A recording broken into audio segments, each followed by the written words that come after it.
In the meantime, on to other news now. This massive feature, the world's largest pumping station on the West Bank, fires up during tropical events. Part of the $15 billion system the Army Corps of Engineers built following Katrina to provide 100-year storm protection, or to guard against a storm with a 1% chance of striking in any given year. Tonight, a look at the system, how it's improved, and its limitations.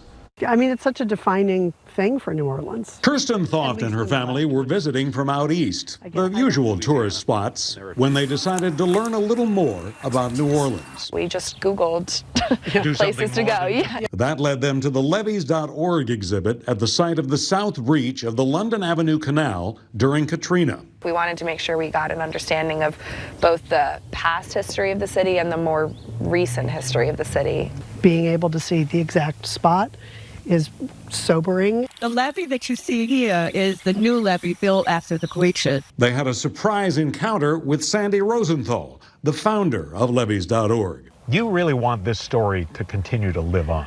I want people to be talking about this 100 years from now. As much as anyone, Rosenthal has made it her mission to keep alive the full story of the levees in Katrina. About the same number of people died as during 9/11 or the Titanic. This is every bit as big a event in our nation's history, in our world's history. That includes ensuring people see Katrina as not simply a natural disaster.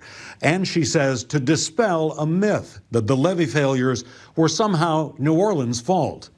For example, when running tests, the Army Corps of Engineers of the 1990s failed to recognize the flimsy nature of the soils under the levees. Once that gets recognized, well, then we have the information we need to move on, rebuild, and make sure that this never happens again. Problems with the levees go all the way back to the 1800s. Take, for example, the 17th Street Canal.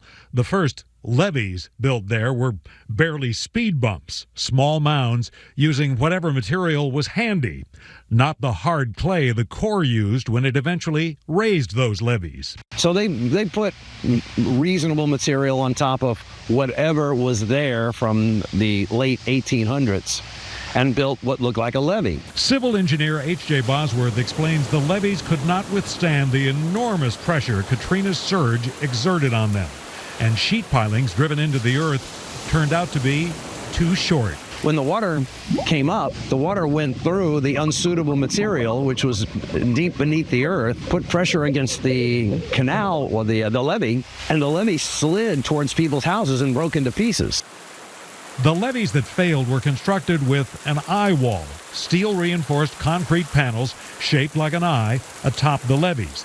The Army Corps replaced many of them with upside-down T-shaped walls. The T-walls, sturdier, reinforced concrete structures, are supported by a sheet pile driven farther into the earth, and foundation piles driven at an angle for extra support. Other levees failed after they were overtopped. Pressure scoured away earth and compromised the flood wall. The Corps adopted stricter standards on levee material and armored flood walls where they meet earthen levees. Oh, it's a whole different world than what it was when Hurricane Katrina hit. Chris Dunn is the chief of the engineering division of the Corps' New Orleans district. We didn't have a surge barrier at the perimeter. Surge was able to penetrate deep into the city. The Corps designed the new system based on 150 different possible storms, both historical and conceived, including 150 miles of improved levees, flood walls, gates, and pump stations that, in military terms, take the front lines of the battle against surge farther from the populated areas. The most prominent feature might be what locals nicknamed the Great Wall, a 2-mile-long, 26-foot-high surge barrier, a feat of modern engineering built in the soupy conditions of the marsh with piles driven a couple hundred feet into the earth. What do you folks call this? Lake-borne surge barrier. But you don't object to somebody who calls it The Great Wall? Absolutely not. During Katrina, the intersection of the Intracoastal Waterway and the Mississippi River Gulf outlet acted like a giant V that funneled surge into New Orleans East and St. Bernard.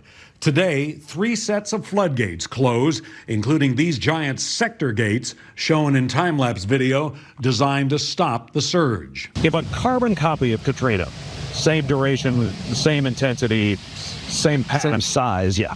Everything about it was the same. Happened today. And what would happen to New Orleans? We would test the system. In all likelihood, I would bet that nothing terrible would happen. The West Bank got a shiny new system, including the world's largest drainage pumping station.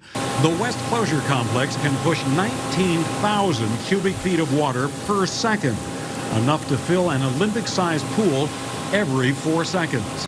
At the lakefront, floodgates close during a tropical event. Giant pumps fire up to drain the city, meaning the surge never gets to those outfall canal levees compromised in Katrina. They take all those miles of flood wall out of your front line of defense. Those who know the system best say maintaining this level of protection will require diligence.